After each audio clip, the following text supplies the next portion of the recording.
What's up, friends? Before we hop into the show, gotta tell you about Strava Craft Coffee. And Strava Craft Coffee will get delivered straight to your door if you sign up for a subscription to Strava Craft Coffee, and you'll get 20% off. What's better than 20% off and Strava Craft Coffee sent straight to your door? Well, I've got one more thing. For first-time users, use the magical code DNVR25 at checkout, and you'll receive 25% off Strava Craft Coffee. And heck, if you just want to try out one cup of Strava Craft Coffee before ordering some for yourself, stop by the DNVR bar and try Strava's incredible cold brew. We've got it on tap, and you will not be disappointed. Of course, Strava Craft Coffee not only is delicious coffee, but it packs that CBD punch, which helps relieve aches, pains, migraines, headaches, anything that's going on, it helps relieve. And also, for a lot of people, it helps relieve those coffee jitters, allowing you to have 3 or 4 cups a day without getting any coffee jitters. So make sure to use the magical code DNVR25 at Strava Craft Coffee for 25% off your first purchase, and then subscribe to save 20% off every single purchase after that. All right, Mace, let's hop into the show.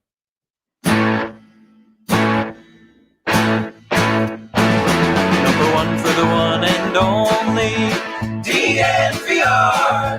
2 goes out to Zach Mace, RK at the bar. 3 for Mr. B in that old trophy case. Nothing supposed to wait for, well, bring on the chase. Out on the field at Mile High, Broncos win is our desire. Coupled with Breck, Brew and a friend, bleed orange and blue to the bitter end. Come and join us, DNVR. We are DNVR.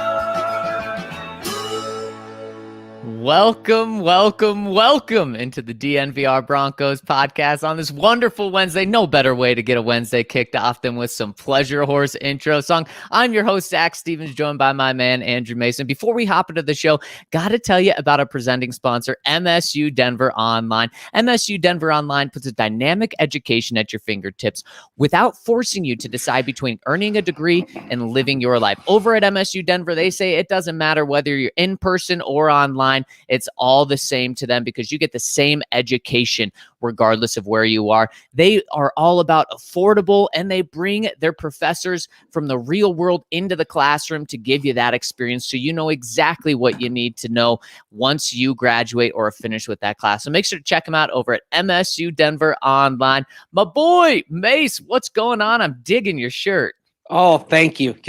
It's not Aloha Friday, but it's end of the first full week of baseball season Wednesday, because of course we started last Thursday. I was trying. I'm like, why am I putting this shirt on when I did it this morning? I just like the shirt. I'm in a baseball mood, even though it's not going well for the Rockies. It's not going well for my Braves right now, but it's still baseball season. It's still spring. There's snow on the ground, but since it's spring, it's soon going to melt. It's April in Colorado. Wonderful time, wonderful place. Exactly. And I mean, Mace, you could just wear that until July 13th, when, of course, the in honor of the All-Star game making it to Colorado. Maybe you just need to do every single day in that shirt. Oh, well, I mean, then I'm going to be running the laundry an awful lot, right? I mean, unless I just want to stink my way through life, and which, metaphorically speaking, some may say I already do. Oh, no, of course you don't, Mace. And I have a question for you, Mace, and it's the question that our podcast presents today. What if the Denver Broncos drafted a smaller Cam Newton? When I say that, do you love the sound of that? I love the sound of that. If you understand the differences and say, all right, it's not completely accurate. Of course, that comparison came from Pro Football Focus's draft guide, because for a lot of prospects, they say, okay, what's an NFL player comp? I would advise a couple of things here in terms of looking at the comp of Cam Newton.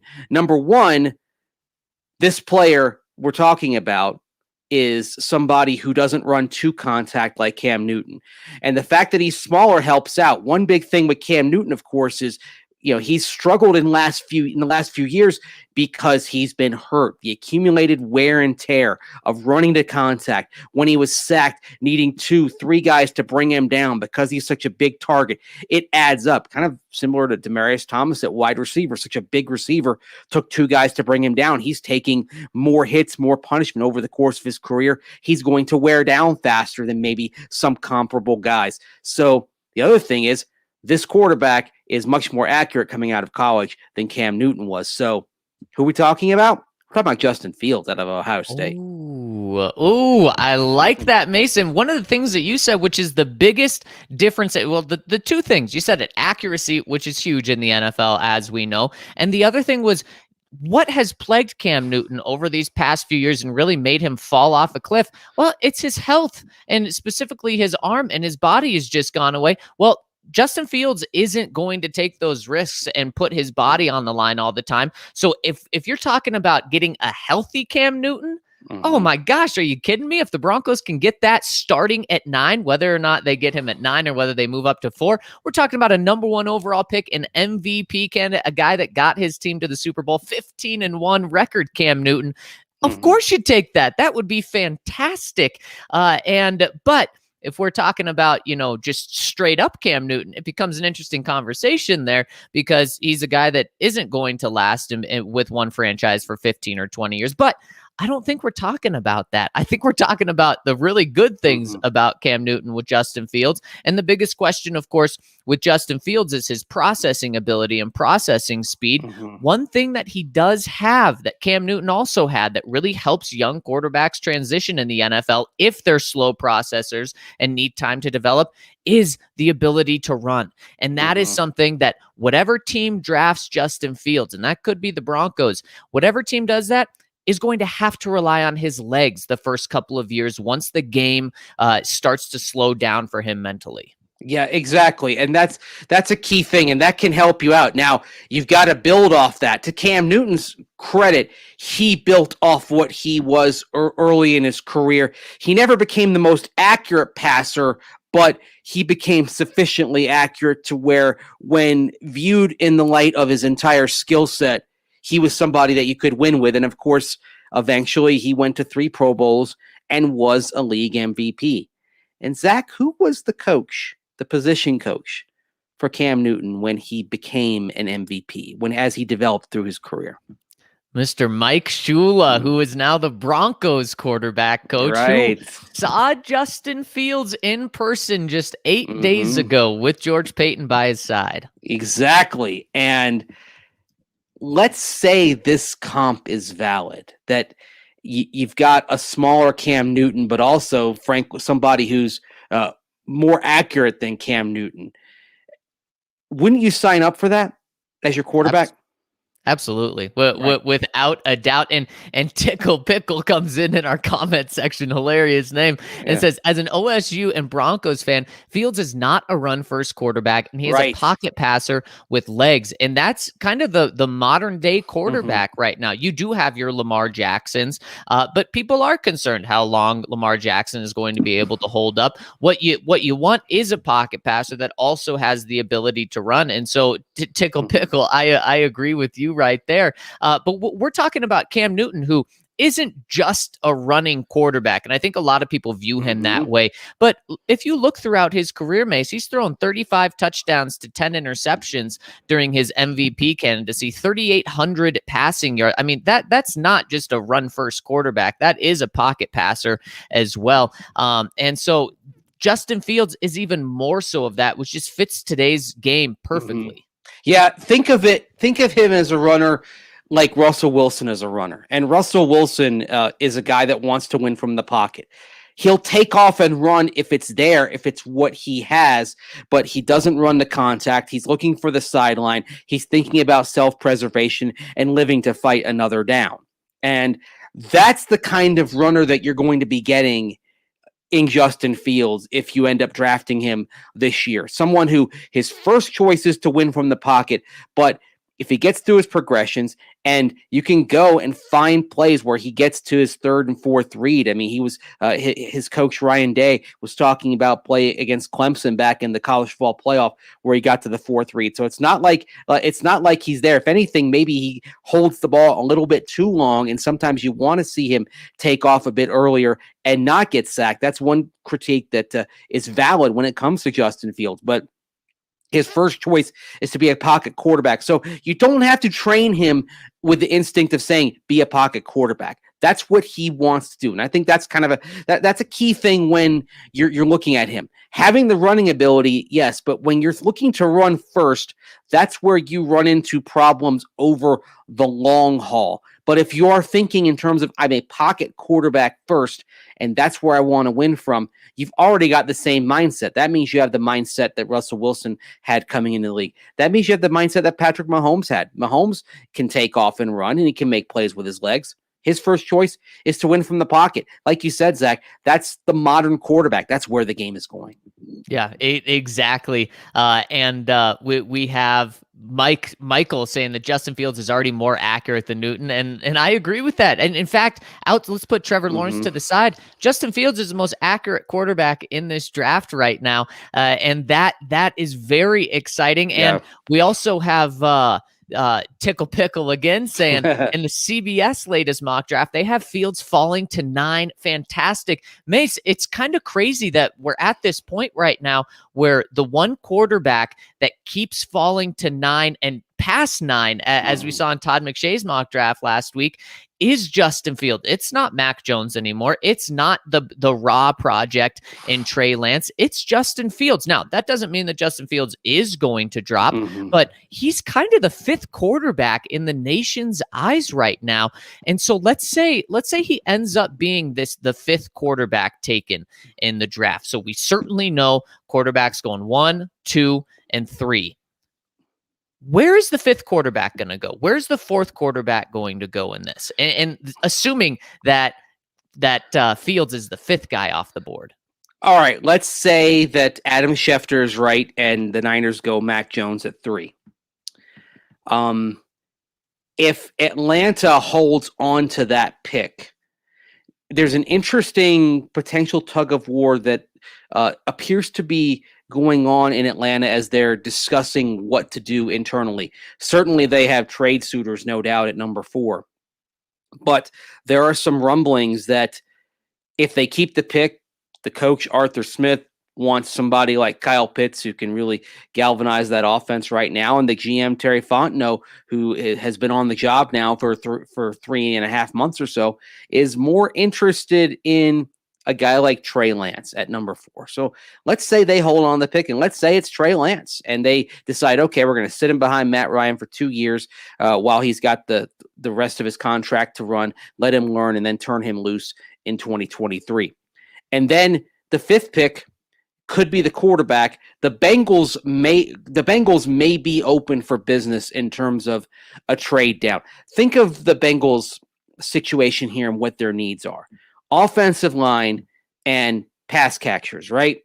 Yep. So if you have quarterbacks go, 1, 2, 3, and then let's say Kyle Pitts goes number 4.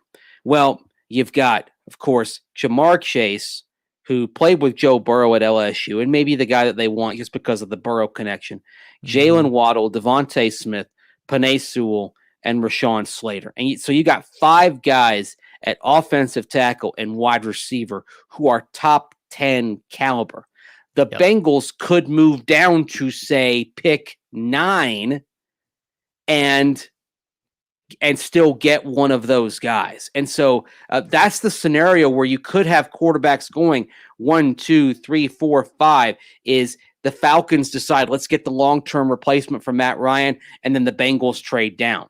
If the Falcons decide we're going to go for the guy who helps us a little bit more right now, and we're going to bring in Kyle Pitts and say, okay, y'all figure out how to cover Calvin Ridley, Julio Jones, and Kyle Pitts, and just turn Matt Ryan loose for a late career renaissance. And then you get to pick 5, and the Bengals stand pat, and they pick Penei Sewell, perhaps. And then the Dolphins stay at number 6, and they pick and they pick or they pick one of the receivers. Maybe they pick Devontae Smith or Jalen Waddle to partner with Tua Tagovailoa. So there's a scenario where you could see multiple QBs dropping to 7, 8, and not to the 7 to 9 range. But the more likely scenario right now, Zach, is I think we could see quarterbacks go 1 through 5 if you see the Bengals trade down. And if that's the case, I think you're going to have to move up. If you want to guarantee yourself one of these quarterbacks, you need to think about moving up to the top 5. If that's your goal, if that's what you want, rather than sit and wait for the draft to come to you, because there are too many teams sitting there in the teens and 20s that are going to get frisky. I mean, the Patriots, they could move up. Chicago could look to move up as well. Washington has been rumored as a team that could get in the top 10 and add its quarterback. You're going to have some competition there, even though they can't offer as much as the number 9. So, maybe you could wait, but ultimately I don't think you're going to be able to wait to 9 for that quarterback. Yeah, and Mace, I think the Broncos have a huge advantage on the rest of the league in terms of teams that want to trade up when we're talking about the 4 or 5 spot. Because just like you said, you detailed it perfectly. The Bengals will be able to get one of their top players if they trade back to 9. They will not be able to get one of their top players if they trade back to 15 with the Patriots, or certainly 19 or 20 with the Washington football team or the Chicago Bears. So the Broncos have a huge advantage there. And same with the Falcons. If the Falcons want another playmaker or offensive line help, they can move back to 9, knowing that quarterbacks are going to go off the board, knowing that player is going to be there. However, so Broncos have a huge advantage on the rest of the league with picks 4 and 5. And let's say the quarterback is still on the board that the Broncos want at pick 6. I don't think the Broncos have to worry about the Dolphins trading that pick to anyone else. They've kind of already done their move back and then their jump forward. I don't think they're moving. I think they're going to say, we want Jalen Waddle, Devontae Smith, Jamar Chase, Kyle Pitts, whoever they're going to be fine with that. I don't think they're going to be moving. So I don't think you have to worry about the Dolphins moving. But pick 7, Mace, the Broncos still have a big advantage on the rest of the league in terms of teams that want to trade up.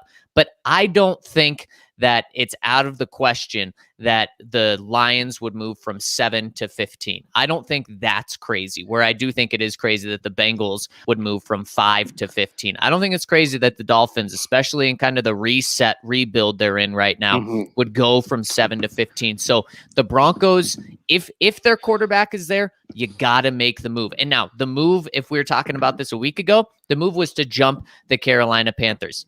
They could still be in if their quarterback were to fall to them. I don't think they're in right now. They're not going to do anything crazy, but move. Don't wait to 9. Just like you said, even if the draft is falling just how you want it to, jump and trade from 9 to 7. And what does that cost you? A 3rd round pick? Yeah, potentially. I mean, you could be talking about, let's say you're going, we're going to focus on pick 5 here for a sec. Let's do pick 7 right now. Okay. Oh, pick 7, you're probably talking about a 3rd round pick, or maybe even a 2nd rounder in 2022, just because future picks tend to be worth less than the ones that you have in this year's draft. Yeah, you're exactly right. And now we're talking about the number 9 overall pick and a 3rd round pick in order to get, a potential next Cam Newton, a smaller, more accurate, healthier Cam Newton. Come on now. Come on. Make the deal happen. Yeah, but the thing is, they may want a quarterback for themselves. And yes, of course, they did just acquire Jared Goff, but the Lions are a frisky team, and they're going to be kind of hard to figure here, because they may look at a situation if a quarterback they like is unexpectedly there at 7, they could jump on him right there, and that may take them out of the trade conversation as well. Yeah, it may. And I would think, just the way that Jared Goff is tied to the Lions, that the guy that would really make sense for them is Trey Lance, because then he could legitimately sit for a year or 2. And sure, they could do that with Justin Fields as well. They could just have Jared Goff on the bench if they wanted at that high price tag. But Trey Lance would really make sense for them. So if Trey Lance is there and you're not sold on him, well, then obviously you don't make that deal. But maybe the opportunity is there where they say, Trey Lance was taken, but 4. We want to pick up an extra 3rd round pick and only move back 2 spots. Boom. There you go. Make the deal happen. Because Mace, just like the Rams or just like the Lions, I think the Panthers, while I don't think they're going to force anything for a quarterback, let's say Trey Lance were to fall to them as well. And that's really one to keep an eye on for both of those teams. I don't think it's a guarantee that they pass on him. Right. And it's another similar situation to the Falcons there with Matt Ryan, where basically with the commitment the Panthers have made to Sam Darnold, of course, announcing in the wake of that trade, they're going to pick up the 5th-year option. They basically started the clock on Sam Darnold as far as it's 2 years. 2 years to figure it out, and then you go in another direction. Trey Lance being there might move up that timeline just a little bit, or certainly gives them the freedom to say, okay, we have Sam Darnold. He's our quarterback for the next 2 seasons. We see where he goes, but let's add Trey Lance. And if Sam Darnold ends up being the guy in those 2 years, we'll trade the surplus because we could probably still get back a 1st-round pick for the surplus quarterback if both of them end up being outstanding prospects and can be long-term starters in the NFL. So 7 and 8 are teams that you can't dismiss as far as them taking a quarterback if one falls into their lap. And so that's why I think if let's say the Broncos love Justin Fields, they can't sit and wait for number 9. They can't. They can't if they really want to make this thing happen. They have to think about moving up, and 5 may be the sweet spot. Yeah, and R&R chiming in and says, what is the likelihood of the Broncos trading up for Howell in 2022 if they get an additional 1st-round pick and have an 8-8 or 9-7 record? Well, the tough thing about that is the Broncos, if they have one of those records or around there, they're not going to be picking at 9. So they're not going to be able to get anywhere close to the number 1 overall pick or a top 5 pick that Sam Howell's going to cost you next year. They're going to be like exactly where the Bears and Washington football team are. And what did I just say about those teams? They're not really in competition to get the 4th or 5th overall pick because they're so far out. Doing something like that, you're trading a 1st-round pick to get up to 10. Then you're trading another 1st-round pick plus to get up to 5. And that may not even get you Sam Howell right there. And so, Mace, that's another reason why it's not that we have 0 confidence in Drew Lock for this year and being able to turn it around. It's that this is supposed to be your best opportunity to get a quarterback. And heck, if we're talking about that, you only have to trade a 3rd-round pick to get to 7, or even 1 additional 1st-round pick to get to 4 for a quarterback that you love. That's why you do it right now, is because you are in you're not in the best position ever because you don't have the 4th overall pick, but you're in a good position to make a move to get there. Well, let's take a look at a team that did. Now, they didn't get to number 1 overall, but they managed to get their quarterback, and they did something similar, and that was the Buffalo Bills in the 2017-2018 draft classes. They traded down from 10 to 27 in 2017. Of course, the team trading up was the Kansas City Chiefs, and they selected Patrick Mahomes. And they picked up the Chiefs' 1st-rounder the next year. Buffalo ends up going 9-7. They make the playoffs, and they end up sitting there with the 21st pick in the draft. And from that point, they had to make multiple deals. They first went up. They first went up from 21 to number 12 with the Bengals. Then they went up from 12 to 7 and got Josh Allen.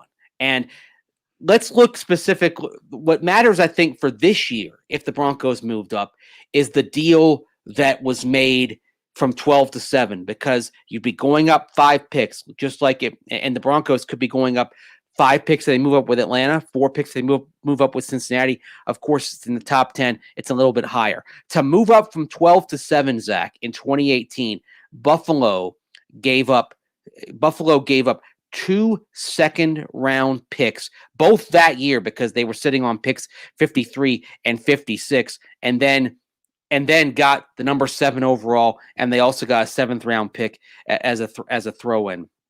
So there are multiple things where that Buffalo situation is relevant. Of course, it's relevant in that they did manage to have enough draft capital to turn 9-7 21st overall pick into number 7 overall. They were able to adeptly pull that off. The thing is, what if you mentioned Sam Howell? Sam Howell has another great season this year. What if you're talking about number 1? Then that may end up being a little bit too far to go. If Sam Howell is number 7 or number 8, you could next year you could pull that off. And hey, it's early. Howell could be a little bit off, especially with losing the 2 running backs that were there in the backfield with him and having a little bit more on his shoulders this year when he comes back for the Tar Heels. So maybe you are talking about Howell at 7. Maybe Spencer Rattler is the guy at number 1. Maybe Desmond Ridder from Cincinnati moves up. There are going to be quarterbacks next year, but it would probably be easier to move up this year because if you think about it, if you go from 9 to 5, let's say you deal with the Bengals. Buffalo went from 7 to 12 and didn't have to give up an additional first round pick. So what if you could make a deal to go from 9 to 5 and you give up a couple of second round picks and maybe a wide receiver because the Bengals need receivers. You're stacked at receivers. What if it's a deal like that, and maybe the cherry on the sundae, you find a way to have him take Juwan James off your hands? Oh my God! If this is the deal, I mean, it's a done deal. I can guarantee you that. Holy cow! I love the sound of that. But there is probably going to be the quarterback premium. So just in everyone's mind, I'd probably put a first round pick in there as well. But I'm doing it regardless of what it is. And Mace, you talk about how Sam Howell may go from the first or second quarterback as he's viewed right now to a 7 to 9 pick. That's what Justin Fields is doing right now. Last year, he was viewed as pretty much the second pick. Some people thought he could maybe even jump Trevor Lawrence. And now we're talking about him potentially falling to 7 or 9. Yeah, exactly. And these things could happen. It's just a matter of whether you want to just go ahead and guarantee it and make sure it's done and guarantee it. And the other thing that is interesting, of course, is we've seen more pre-draft trades in the last few years. Teams that want to get in a position, they don't want to wait for how the draft board falls. They want to go ahead and do it right now. I think that sentiment was behind the 49ers moving up. That sentiment was behind what the Jets did in 2018 when they went from 3 to 6, which, by the way, 3 to 6 in the top 10 is pretty analogous to 9 to 5. And the Jets were able to do that for 3 second-round picks. Maybe that's where you say, okay, instead of 3 second-round picks, moving up would cost you a first, even with the quarterback premium, because that was for Sam Darnold, cost you a first-rounder and maybe like a fourth-rounder. But perhaps you get out of a deal like that, and you may lose your first-rounder in 2022, but you preserve your second-round picks, potentially. Right. Yeah. Yeah, there are some creative things that could be done. If the Broncos are keen on Justin Fields, there are things that could be done to get him without completely destroying their draft capital for the next few years, which I think might intrigue George Payton if they like Justin Fields. That's the key. I keep coming back to that.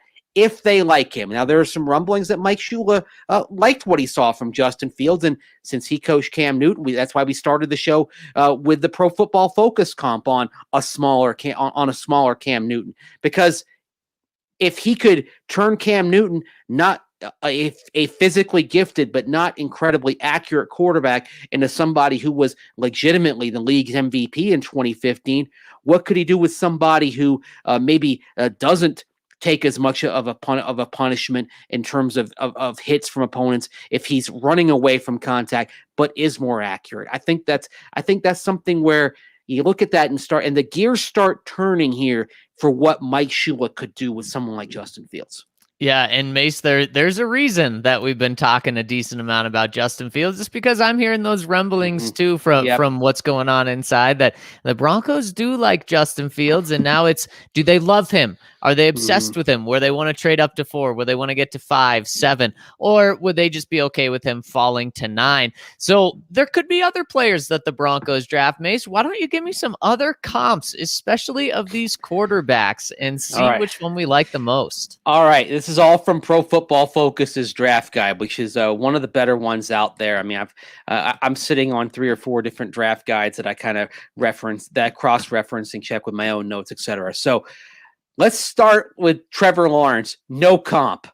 No comp. Not even Peyton Manning, Andrew Luck. They didn't want to go that route. Right. Well, he's he's got a bit more mobility than, say, a Peyton Manning. Of course, the interesting thing on Trevor Lawrence is when they talked about his downside, they referred to accuracy. Said he wasn't as accurate as you might hope, but that was a small that was a small nick on his resume, a small ding. Other than that, terrific. All right, your guy Mac Jones, Zach. What current quarterback do you think Pro Football Focus has as the comp for McCorkle? Well, I think they're going to slap him in the face. This isn't one that I would do, but I'm going to say they go Kirk Cousins. Derek Carr. Oh, interesting. Okay. I thought that was interesting too. Yeah, I think, okay. I mean, if Mac Jones turns out to be that, I don't think any team is extremely disappointed with that. I don't think so either. Zach Wilson. This one was obvious to me. Oh, boy. Give me a hint. Recent very high draft pick. Recent very high. Are we talking Baker Mayfield? Ding, ding, ding. Except they say a more creative Baker Mayfield. I wouldn't say more creative, but definitely the ability to kind of to extend plays, keep the eyes down, keep the eyes downfield, and the level of arm talent. Baker Mayfield is a fair comp for Zach Wilson. Yeah, I was going to say maybe just a more elusive Baker. All right. Trey Lance. This is an interesting one. Yeah, this one could be all over the board. They could say Patrick Mahomes, which I don't think they're going to say, or they could say Josh Allen. Okay, I'll stick with Josh Allen. Except I don't think that it's going to be Josh. I think it's going to be someone worse.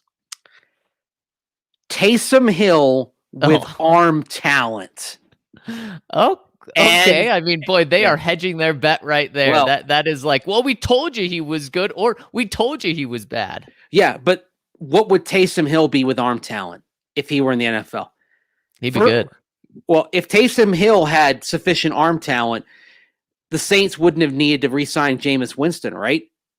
You would think so. Yeah, or the $160 million contract they gave him would be legit. Yeah, exactly. The craziest contract in NFL history. So that's an interesting one. I'm going to throw another quarterback comp in because this made me cringe, and I felt bad for this guy.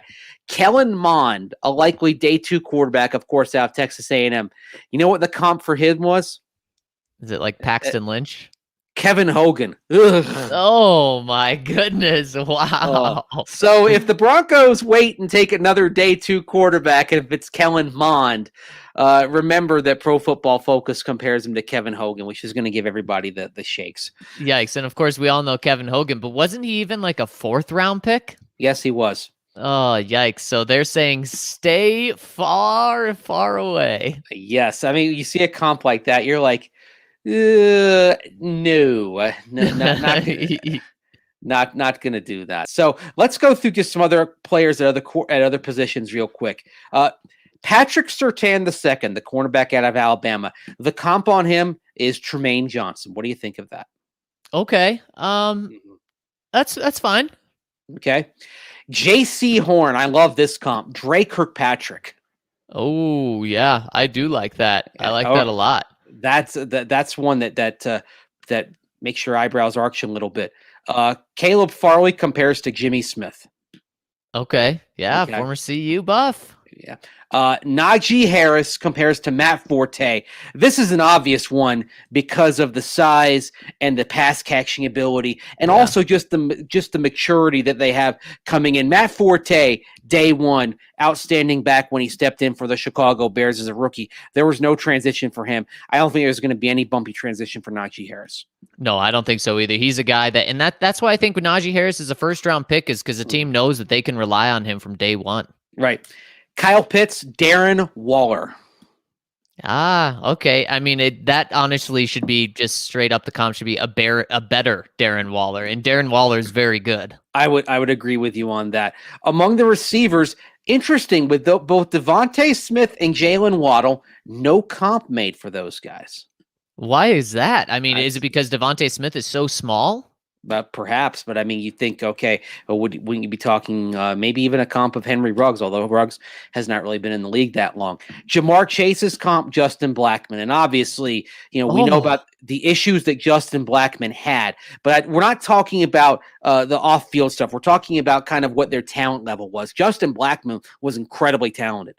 If he had not been wrestling with his inner demons away from football, Blackmon would have been one of the best receivers in the NFL of the 2010s. He had all the tools, and he showed it in flashes.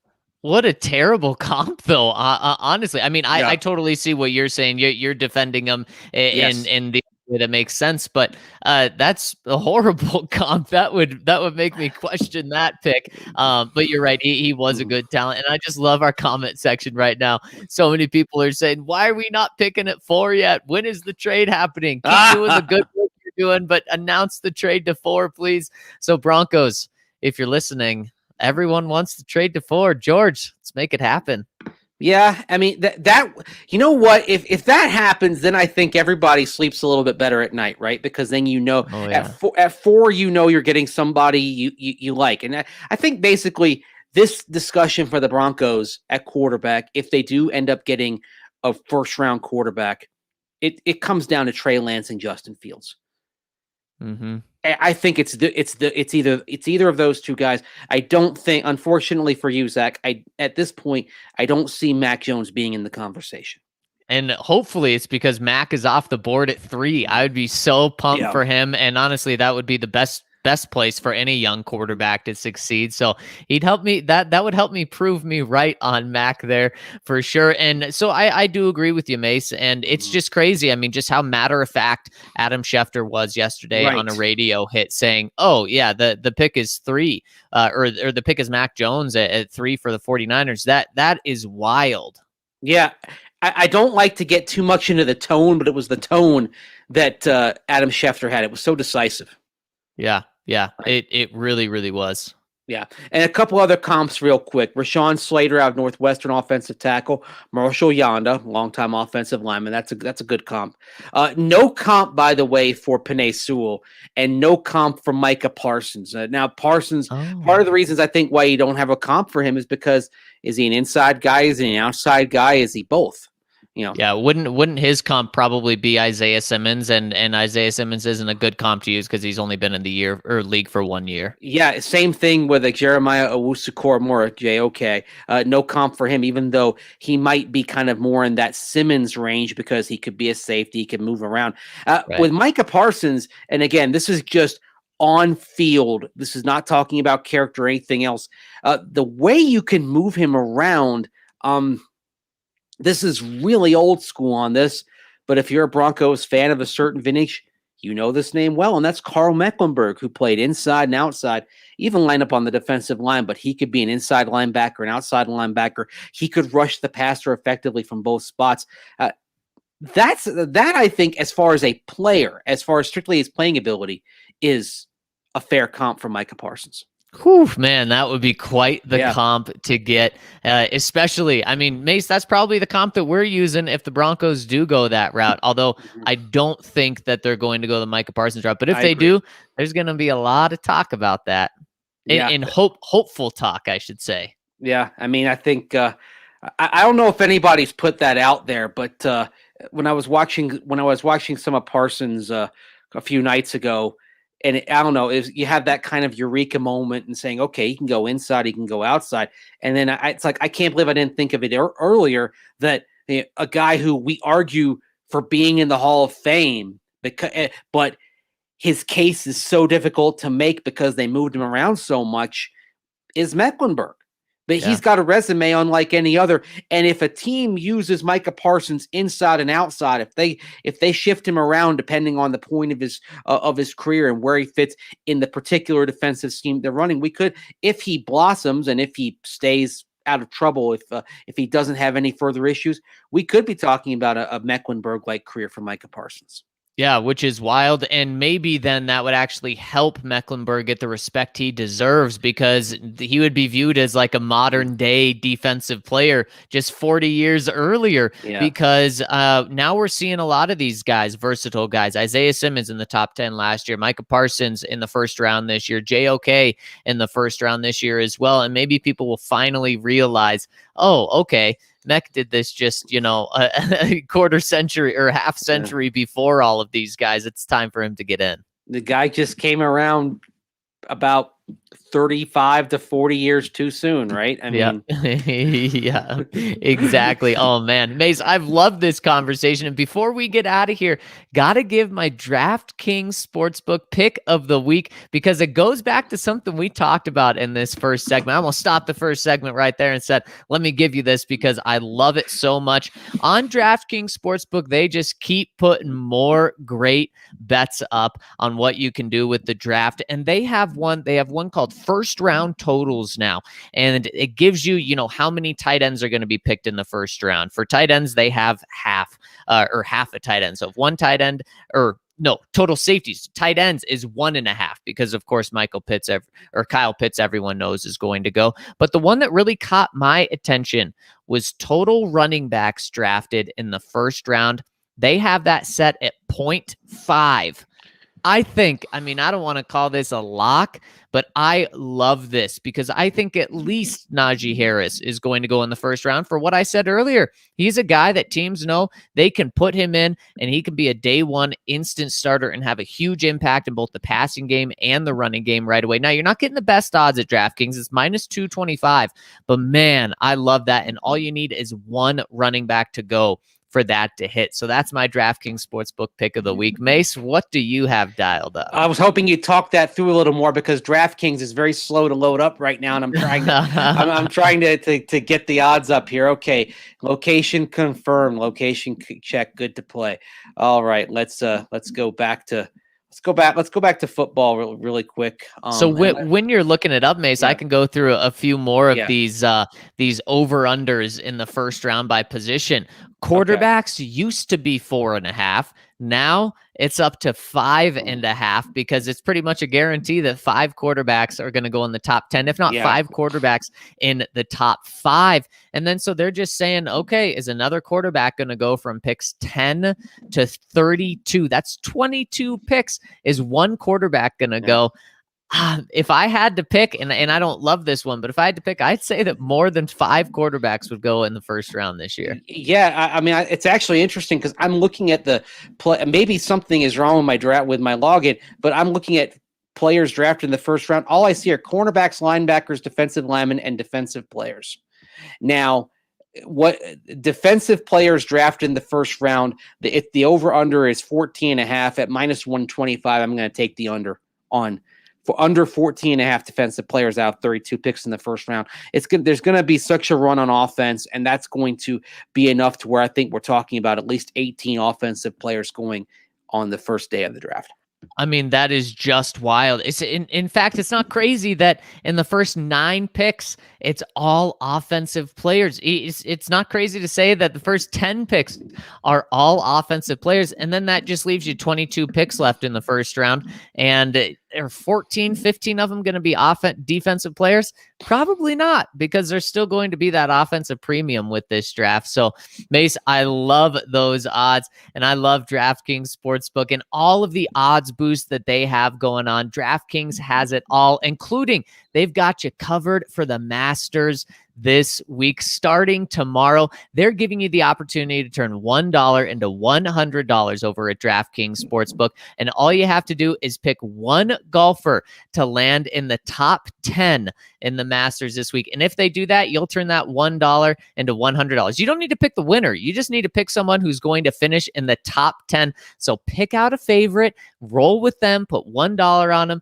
and you'll win 100 if they finish in the top 10. Of course, DraftKings also has great odds boosts on basketball nightly, hockey nightly, baseball. They have so much going on. So make sure to head to the App Store now, download the top-rated DraftKings Sportsbook app now, and use promo code DNVR when you sign up to turn $1 into $100 if the golfer of your choice finishes in the top 10 in this week's tournament down in Augusta. That's code DNVR to turn $1 into $100 for a limited time only at DraftKings Sportsbook. Must be 21 or older, Colorado only. New customers only. Restrictions apply. See DraftKings.com/sportsbook for details. Gambling problem? Call 1-800-522-4700. Oh man, Mace, I cannot wait for the Masters this weekend. It's going to be such a blast. This is one of the best times in sports. And while the Broncos aren't playing, we got every other sport playing. And of course, we have one of the most exciting times of the year, draft season.